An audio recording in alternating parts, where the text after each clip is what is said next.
کیا شیر فجر کو اپنی محبت پر قائم رکھ سکے گا؟ کیا شجاعت کبھی اپنی بیٹی کو معاف کرے گا؟ اور کیا فجر کا نکاح سے انکار اس کہانی کو مزید بربادی کی طرف لے جائے گا یا کسی نئی کہانی کا آغاز ہوگا؟ فجر نے اپنے دل کی آواز سن کر شیر کا ساتھ دیا، لیکن یہ فیصلہ اس کے والد شجاعت کے لیے کسی قیامت سے کم نہیں تھا۔ ایک باپ جو بیٹی کو عزت غیرت کا سہارا مانتا ہے، اچانک یہ دیکھتا ہے کہ وہی بیٹی اپنے دشمن کے بیٹے کو ہمسفر چن رہی ہے۔ شجاعت کا دل ٹوٹ جاتا ہے اور اس کا غصہ رشتوں کے ہر بندھن کو توڑ دیتا ہے اور فجر کو نہ صرف گھر سے نکال دیتا ہے بلکہ اپنے خاندان کے سامنے سے مردہ قرار دیتا ہے۔ شیر اپنی فیملی کے فجر کے گھر رشتہ مانگنے کے لیے آتا ہے تو شجاعت فجر کو گھر سے نکال دیتا ہے۔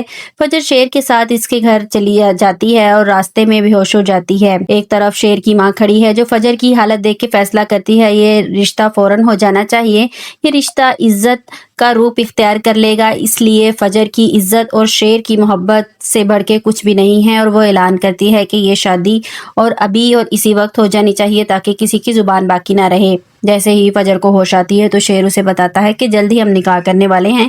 تو فجر کہتی ہے کہ اتنی جلدی نکاح کیوں ہو رہا ہے؟ تو شیر کہتا ہے کہ کیا تم مجھ سے محبت نہیں کرتی؟ تو فجر کہتی ہے کہ میں دنیا میں سب سے زیادہ اپنے بابا سے محبت کرتی ہوں اور جب تک وہ مجھ سے ناراض ہے میں یہ شادی نہیں کر سکتی، اور اٹھ کر وہ گھر سے چلی جاتی ہے۔